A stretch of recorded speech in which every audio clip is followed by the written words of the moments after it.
دۆکۆمنتاری ژیانی بەدیعوزەمان بەشی یەکەم. لەم زنجیرەیەدا دەست بە باسی ئەو ژیانە مەزنە دەکەین کە لە شاخە سەختەکانی باکووری کوردستانەوە دەستی پێکرد و کاریگەری لەسەر ئیمپراتۆرێتێکی گەورەدانا کە لە لێواری دارماندا بوو.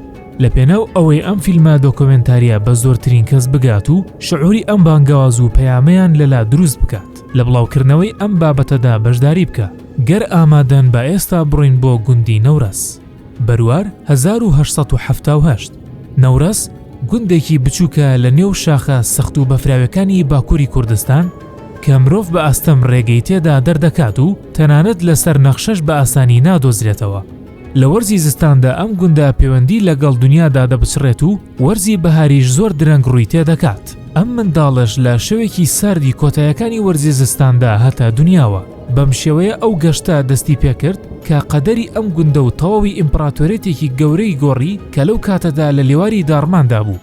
باوکی ناوی میرزا ئەفەندی بوو، دایکیشی ناوی نوریە خاتون بوو. ئەم خێزانە بۆ ئەوەی منداڵەکانیان تاکە پاروێکی حرام نەچێتە قوڕگیانەوە، لە کاتی تێپەڕین بەسەر کێڵگەی خەڵکیدا دەمی ئاژەڵەکانیان دەبەست.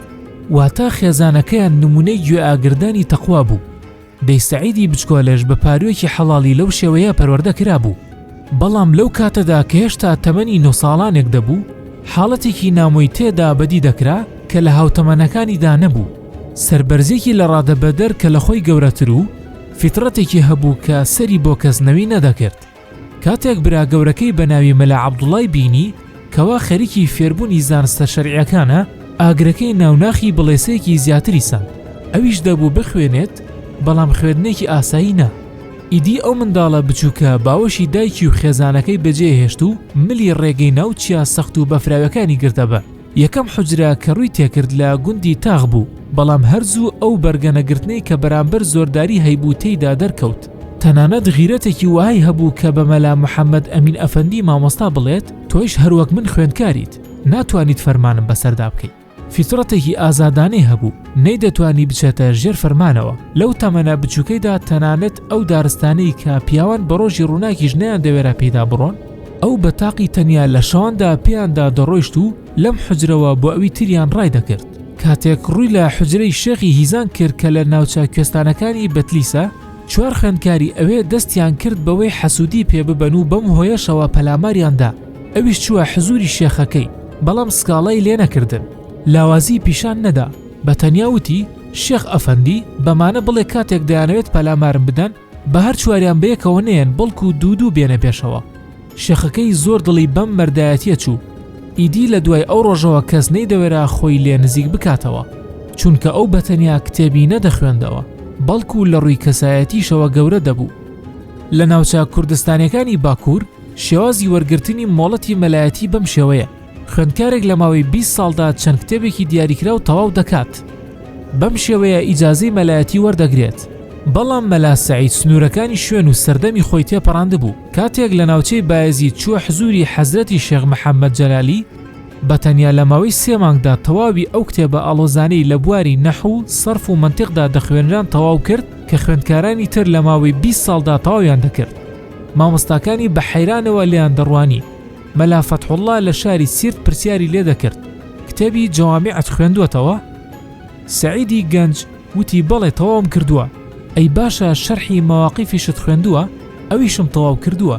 مامۆستاکە شتی وەها مەحاڵە، دەبێت تاقید بکەمەوە. ئیدی مامۆستاکەی هەر لاپەڕێکی دەکردەوە. سەعیدی گەنج بە تاقەجارێک خوێندنەوە دەرخی دەکرد و دەیخوێندەوە. مەلا فەتحوڵڵاش لە بەرامبەر ئەم زیرەکیە لە ڕادەبەدەر لە بەرگی کتێبەکەدا ئەم تێبینیە مێژوویەی بۆ نووسی. بە دەگمەن زیرەکی و یادگەی بەهێز لە تاکە کەسێکدا کۆ دەبێتەوە. ئیدی لە دوای ئەو ڕۆژە زانایانی باکووری کوردستان نازناوێکیان بۆ ئەم گەنجە بێهاوتایە دانا. نازناوی بەدیعوزەمانیان بۆ دانا کە بە واتای بێهاوتا و ناوازەی سەردەمەکەی خۆی دێت. بەڵام ئەو بەتەنیا حەیرانی کتێب نەبوو، بەڵکو لە بەرامبەر ناحەقیشدا هێندەی شمشێرەکەی مجاهیدێکی تیژ و چاونەترس بوو. مستەفا پاشا کە لەو سەردەمەدا سەرۆکی عەشیرەتی میران بوو، یەکێک لە پیاوە دڵڕق و تند و تیژەکانی ناوچەکەی خۆی بوو.